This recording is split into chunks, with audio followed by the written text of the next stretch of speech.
At least 93 people have been confirmed killed in the Maui fire that razed the historic town of Lahaina. It is the most deadly U.S. fire in a century, with the Hawaii governor warning that the number of victims could rise significantly. Hundreds remain unaccounted for while hundreds of others fill shelters across Maui after fleeing the flames. We start in Hawaii where the governor is warning that the death toll is likely to rise still further following the wildfires on the island of Maui. 93 people are now known to have died as the inferno burnt most of the historic town of Lahaina to the ground. So far only a tiny fraction of the worst-hit area has been searched for bodies. More than 200 structures, homes and businesses have been damaged or destroyed. Recovery crews continue to comb through the charred ruins and hundreds of people remain unaccounted for. The wildfires are the worst to hit a state in America in over a century, and there is growing anger on Maui about the lack of warning about the fires and the response by officials to the thousands left without homes and in some cases adequate food and water. Sophie Long reports from the island. This is what remains of Lahaina. Cars abandoned as people ran and jumped into the sea to escape the flames. Homes and businesses reduced to charred remains. President Biden promised immediate help and said every available asset should be used to provide it. The days later, people here say it's not yet reaching those most in need, and people like Felicia are desperately trying to get supplies into Lahaina themselves, and frustrated people are hot. It's all together where one found me. You need to take care of each. No one's feeding everyone. They're traumatized, they're upset, no one's giving hugs. Need mental help. What do you need from me? Do you hear? People in the same paths. It's a fire on Thursday, kids in the same diapers, and Thursday people without food like they haven't drank since before the fire. What are we doing? Hundreds of thousands flock Maui's stunning coastline every year, and thousands of jobs here are dependent on tourism, but the jarring contrast between those holidaying and those hurting is difficult to bear, with so many still unaccounted for. The same waters that our people just died in 3 days ago are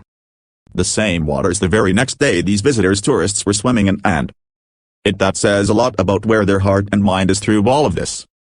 And where our heart and mind is, well, you don't see our people swimming, snorkeling, surfing. Nobody is having fun in a tragedy and continuing their lives like nothing has happened. There are two Hawaiis right now. There is the Hawaii we're living in and the Hawaii they're living in. They're visiting, and a search and recovery teams continue their difficult task of sifting through the remains. People queue for hours to get back to what was their homes, confusion leading to frustration. At least 93 people